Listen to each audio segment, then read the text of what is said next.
racism is the cause of the problems that we have in this country. It's the cause of the crime. It's, racism is, I feel like, the backbone of all ills that this country has. If the day ever came when I could walk into a place of work and you could be there wearing whatever clothing you wanted to wear, whether it was clothing that depicted your African descent or wearing your hair.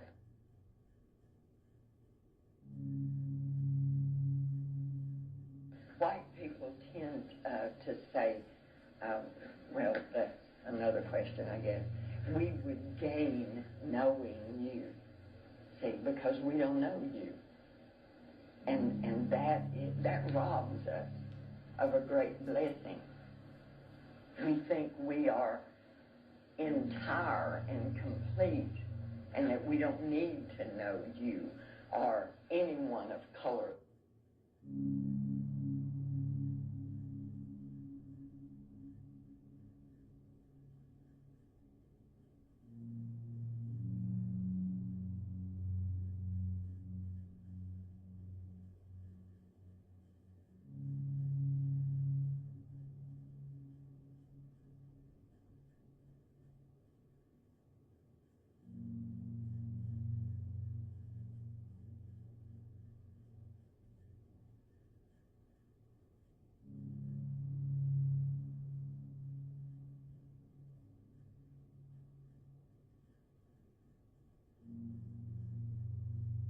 We know what we've done to you.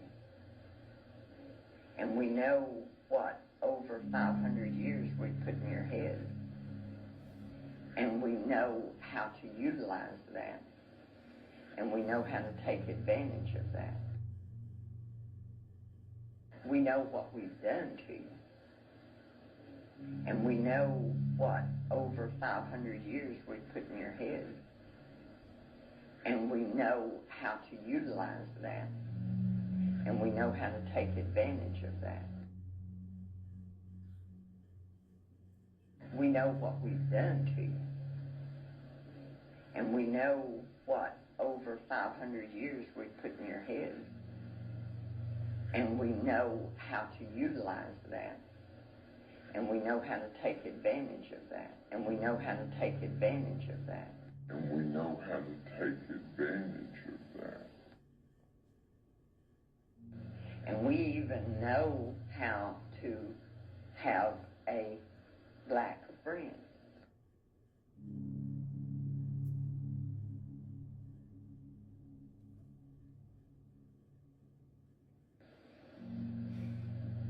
We know the dynamics of who is in control.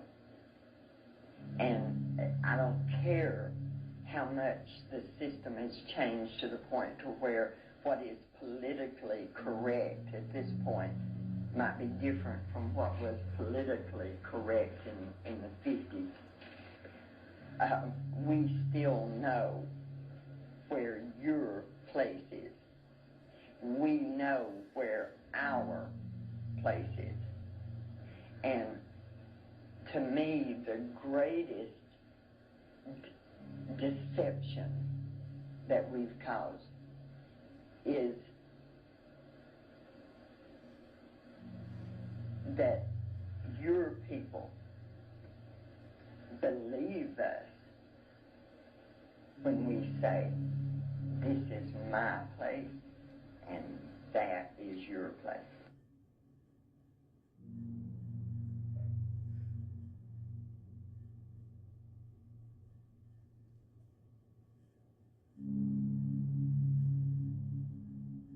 Because I see evidence, and especially in seminars like this, because I will hear non-whites speak, and I hear them speak when they don't even know that they're speaking from a position that I have told them is the only way they're going to be allowed to succeed to that degree that I'm going to let them come up that ladder. Of course, I'm just going to let them come up so far. But the greatest sadness for me is that they don't even know.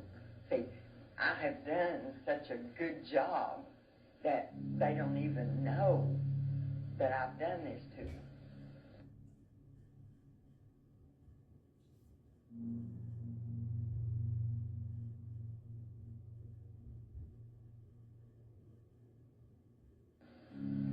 A strong black man one time said to me, one of the greatest things you can do for my people is to stop shedding any tears. And he said to me, you must stop the tears, because my people are so conditioned to putting their arms around you and comforting you when you weep, then they are no longer strong.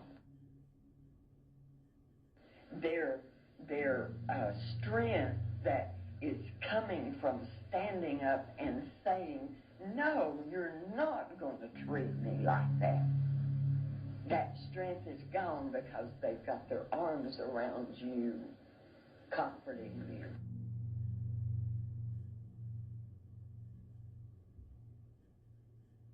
When I sat in that room the other night, when the author of Without Sanctuary, when he was speaking and those pictures were there of the lynchings, the methods that we have used to keep control, I wept.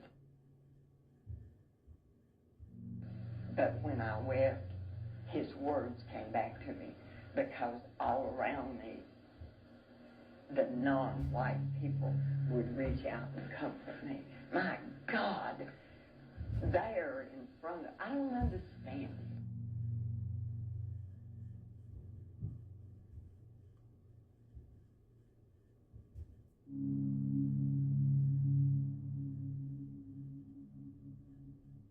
Another very wise black man said to me, don't ever ask my people for forgiveness, because the word forgiveness means the eradication of a debt.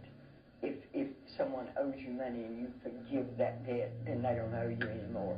And I don't want to ever be a part of, for even a moment between just the two of us, eradicating any part of the debt that I owe you, because it's a just debt. And it's a debt that needs to be repaid to the fullness.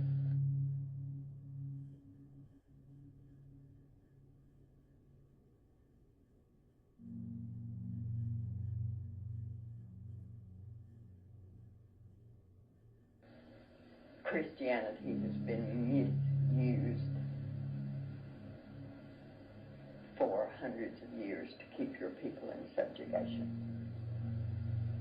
And I'm speaking now a reality that the history books do not record, but history does. Christianity was used because if I said, okay, you don't believe the way I believe, and Christianity is the best way to believe, so I'm going to take you, and it's going to be for your own good, honey. It's going to be for your own good. I'm going to take you, and I'm going to tear away everything about you, and just keep your hands and your feet, because they can help me. But I'm going to do this for your own good, because I'm going to give you a God.